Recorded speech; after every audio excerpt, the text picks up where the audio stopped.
Most of my work, most architects' work is new construction.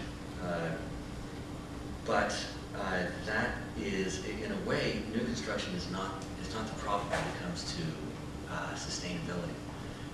We're approaching zero population growth in this country. We're approaching that around the world. So we're approaching build-out. We've more or less built the buildings we're going to need. And so future construction activities are going to be occasional demolition, occasional construction to replace what we've demolished, but in large part, retrofit. So there it goes. Okay, it's going now. The problem of sustainability will be something that we're going to have to deal with in terms of our existing building stock. And the place where the solution will be found, I believe, is in cities. Before the oil era, we had no choice but to build our cities sustainably. And in some cases, we still are building cities sustainably. The Pueblo Indians are in pretty good shape in that regard. But we have a situation where our settlement patterns have been established really through taking advantage of a technology which may not have a monopoly. The oil industry may not have a monopoly on energy technologies for more than maybe another 100 years or so. So if we look towards the future, this is what we're going to have to deal with, is retrofitting what we've got. I looked for another presentation actually at the density at which green and sustainable technologies could be most easily attained. And it turned out that it's the middle densities, not the sparsest settlement patterns out in the suburbs and the exurbs, not the densities that you get in downtown and midtown Manhattan, but the middle densities around FAR 1 to an FAR 4 that are most readily retrofitted and most readily built sustainably. My firm has been working actually for nearly 25 years now with photovoltaics. And so the retrofits and the ideas I'm going to show you have to do an awful lot with how photovoltaics can be integrated with buildings, existing buildings, new buildings. A lot of people don't know what photovoltaics are. Here is a photovoltaic panel. It is basically another piece of coated glass. It can have patterns. This is an expensive one. It has a gridded pattern. And on the back, you take off the power with a couple of wires. So it's a piece of glass, a piece of coated glass with some wires coming out of the back. Generally, they can be translucent or patterned like this one, but more often than not, they're opaque, obviously. To gather as much sunlight as possible, opaque is better.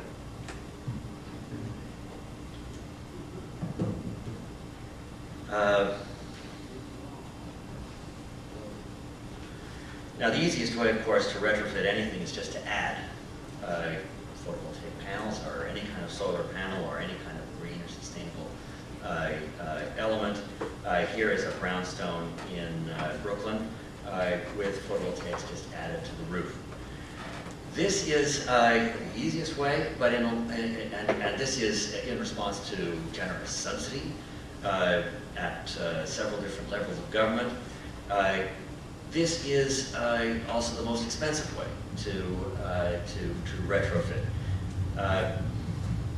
and it's, you know, this is actually fairly common. You see a lot of photovoltaics added to the rooftops of buildings, but it's probably not the best way to do things. Our feeling is that integration is the way to go, and in particular to replace expensive materials with an expensive material. Photovoltaics are expensive, but they're not more expensive than many materials that are used in the construction industry every day. The difference between photovoltaics and those materials is simply that photovoltaics create power. So I'm going to show you 3 retrofit ideas, 1 skylight and 2 skin retrofits. Here is a skylight project. It's not a retrofit project, I confess, but in a way I almost wish it was. It's a new project for the Stillwell Avenue terminal on the subway at Coney Island. But I'd almost be more pleased with it if it was a retrofit of, say, another railway terminal.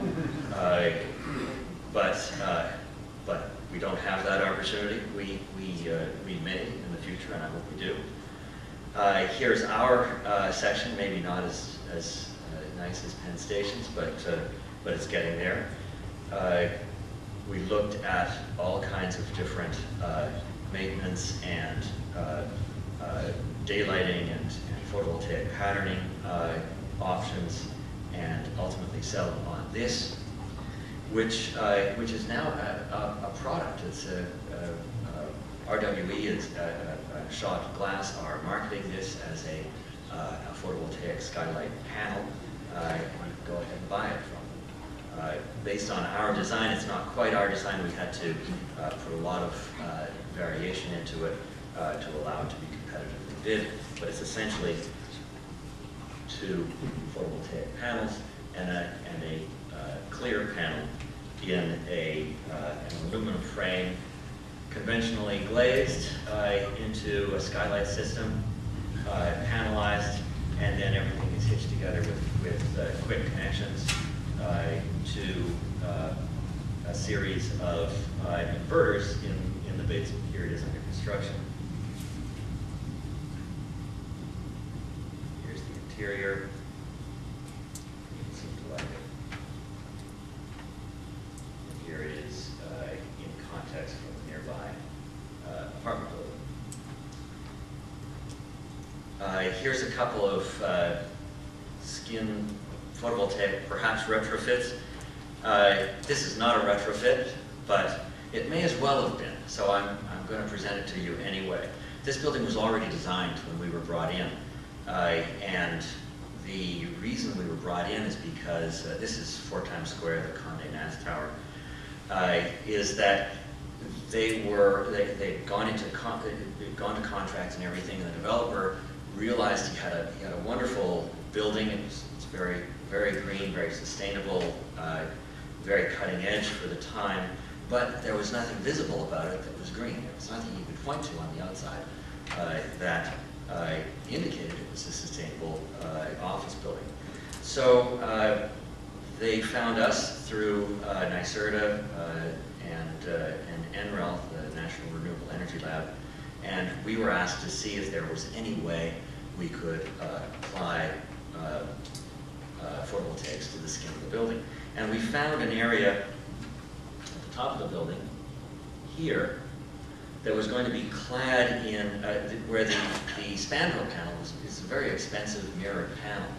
And by simply substituting, not simply, I shouldn't say simply, by substituting a photovoltaic panel for that mirror panel, we could give him an almost even trade. There was a slight premium that it was paying, but with the subsidy from the state, the payback period was 5 years, which any developer would jump at, and he did.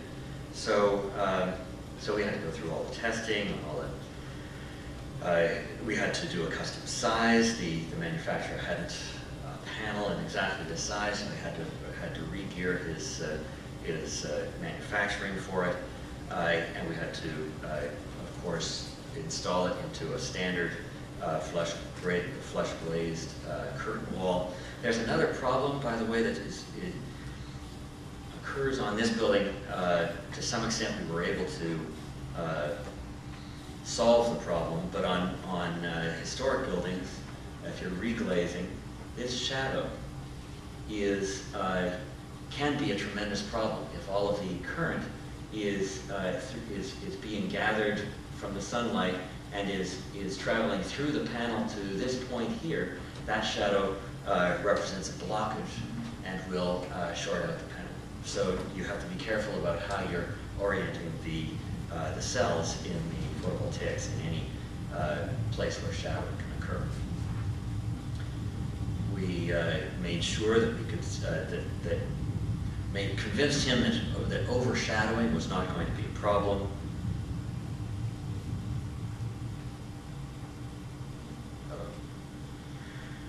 And we wound up installing it in jig time, and there was no delays or anything.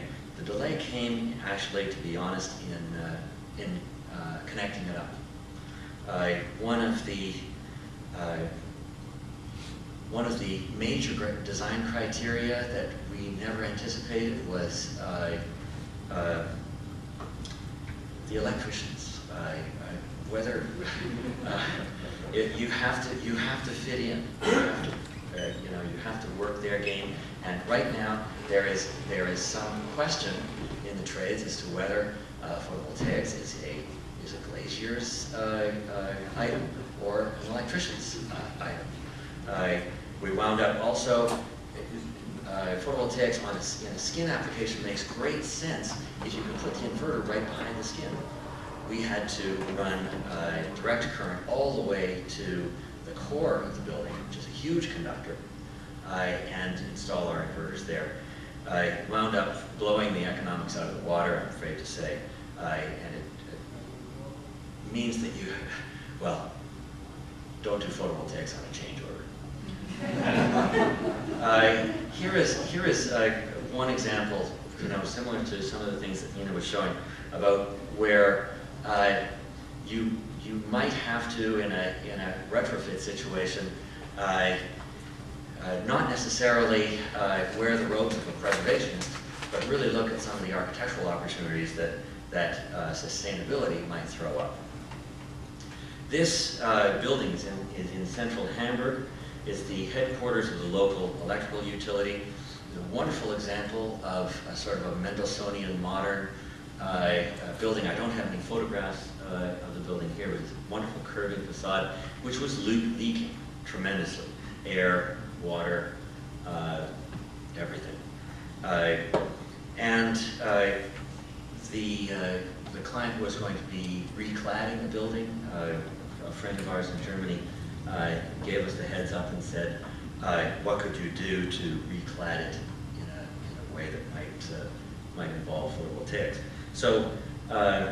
So we developed a system where instead of just recladding this, we would not touch this, because it's a wonderful curtain wall, really, but add a new curtain wall on the outside that would be suspended from the roof and partially enclose some of the public plaza in front. There are plenty of passive benefits from such a strategy.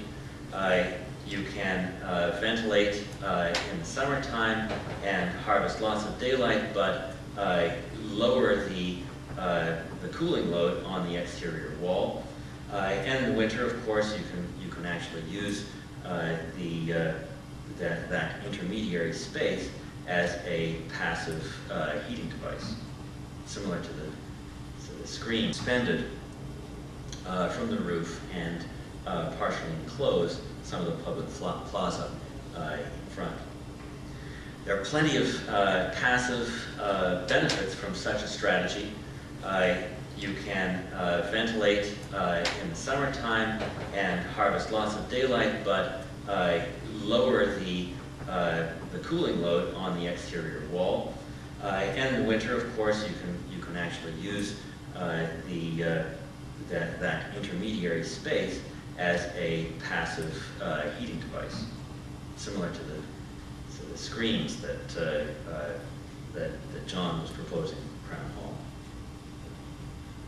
Hall. So we wound up designing the whole thing with Arab Associates, London and Berlin offices. There was a public sort of cafe area on the street side.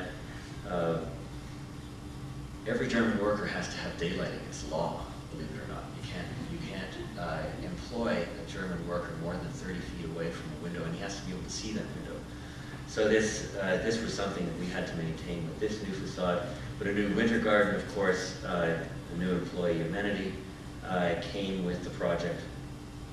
And the existing facade was not touched in some ways, but I have to say that in quotation mark. Of course, we were touching it pretty rapidly.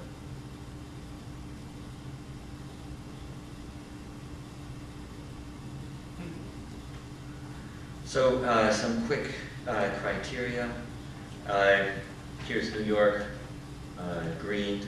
I realize this is out of date. This is an old image that we sort of photoshopped together. The World Trade Center is not there anymore. There's the hole. And you can see how shadowing is a concern. And I'm going to just kind of race through this stuff because I really want to allow some time for questions. Skinny is better. With a building that has photovoltaic panels, we found that 40 feet winds up being a building that will power itself. And so older floor plates, skinnier floor plates, designed before the advent of air conditioning, are actually more appropriate for photovoltaics than fat ones. So we did an exercise in deconstructing the World Trade Center floor plate and making our own sort of speculative tower. Since one of the natural resources that we have in cities, sunlight, falls everywhere in copious quantities, and in every square foot of sunlight, there's 100 watts of power there for the taking.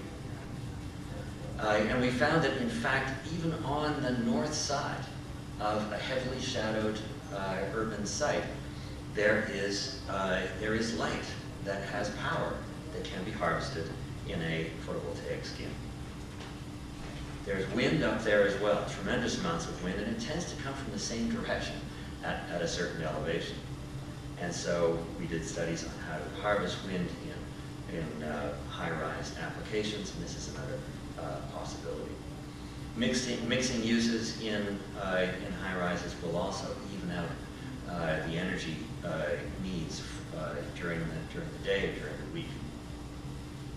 And finally, I have to agree to some extent with Richard Rogers that demolition is also a real possibility. Opening things up and allowing green and light to penetrate into our downtown areas is an option we really ought to consider all the way into the future. So I've mostly indicated some of these challenges. I'll leave this slide up for a second, and you can